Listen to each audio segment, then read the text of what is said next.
अस्सलाम वालेकुम दोस्तों, आज हम अपनी किचन में बनाने वाले हैं आलू और मैदे या आटे के रोल। मैदा और आटा आपके ऊपर डिपेंड करता है, आप जो भी लेना चाहें। वैसे मैंने आटे के बनाए हैं और इसमें एक चीज़ ऐसी ऐड की है जिससे ये रोल एक्स्ट्रा क्रिस्प और एक्स्ट्रा हेल्दी रहेंगे। वो आप आगे देख लीजिएगा, स्किप मत कीजिएगा।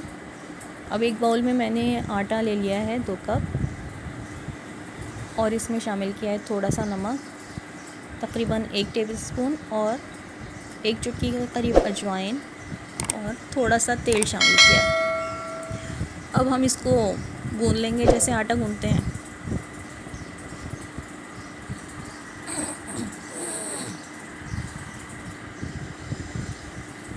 आटा नॉर्मल सा गूंदा जाएगा, ना नरम ना ज़्यादा सख्त। ये चीज़ मैं आपको बता रही थी वीडियो के शुरू में। मैंने इसमें 1 चम्मच हाशमी अस्बाहोल की भूसी शामिल की है। इससे एक तो ये आटा एक्स्ट्रा क्रिस्प हो जाएगा, क्रंची इसका फ्लेवर आएगा, और दूसरी ये कि जो तबीयत में भारीपन वगैरह हो जाता है तली हुई चीज़ें खा के, उससे ये नहीं होगा। ये एक बहुत ही हेल्दी टिप है। आप इसको जब भी कुछ घर में आटा वगैरह गूंदें तो ये 1 चम्मच शामिल कर लें और फिर रिज़ल्ट देखें। आजमाइश शर्त है। अब हम अपने आलू की फिलिंग तैयार कर लेंगे।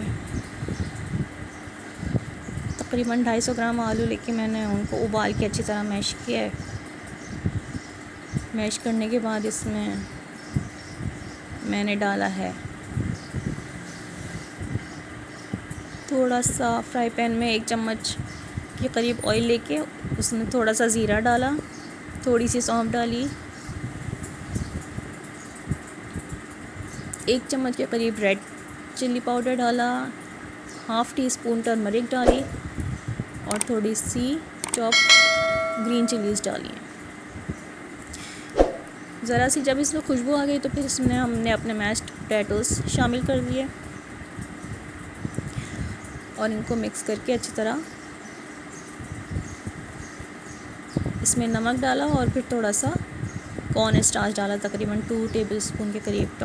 कॉर्न स्टार्च मतलब कॉर्नफ्लोर, आम जो मकई का आटा मिलता है।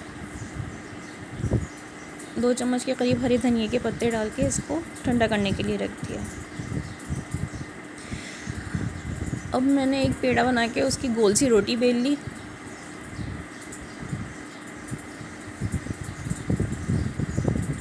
आप भी इसी तरह ही कीजिएगा।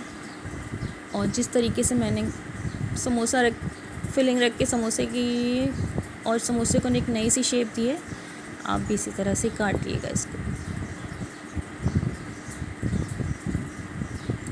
ये बहुत अच्छे बनते हैं और साइज़ में थोड़े छोटे होते हैं तो जल्दी खा लिए जाते हैं और बच्चों को ये शेप पसंद आती है। और रमज़ान में हमें वैसे भी नई चीज़ें चाहिए होती हैं इफ्तार में, तो मुझे ये शेप अच्छी लगी।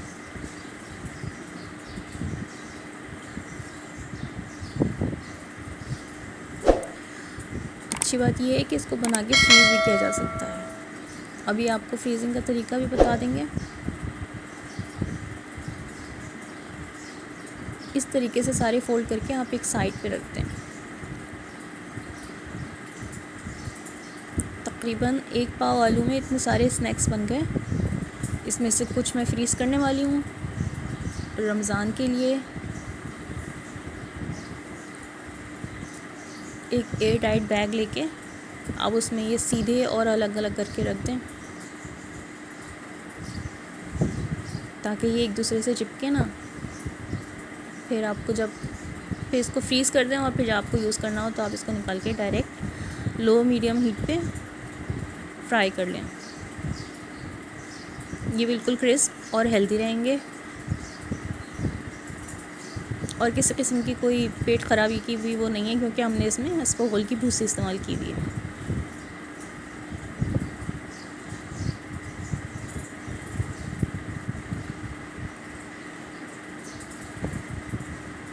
इस तरह से हमने एयर को रिलीज़ करके इसको बैग को बंद कर दिया और इसको डीप फ्रीज़र में रख देंगे।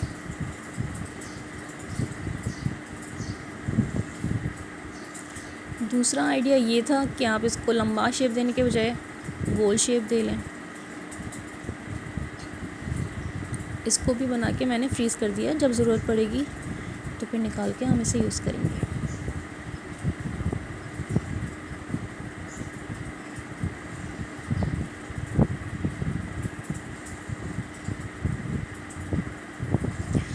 इस तरह इसको लंबाई से काटा और फिर बीच में से हाफ़ कर दिया, और अब इसको हम रोल कर देंगे सारों को। और जब हमको इन्हें फ्राई करना होगा तो हम इसको कॉर्नफ्लावर और पानी की स्लरी में डिप करके फ्राई कर देंगे। देखिए जनाब, इस तरह मैंने सारे ही स्नैक्स जो हैं वो फ्राई पैन में डाल दिए हैं। फ्लेम मीडियम है और अब ये क्रिस्पी होने लगे हैं, तो मैं इन्हें निकाल लूँगी और प्लेट में सर्व करूँगी। घर में सबको बहुत पसंद आए, आप भी ज़रूर ट्राई कीजिएगा और फीडबैक दीजिएगा।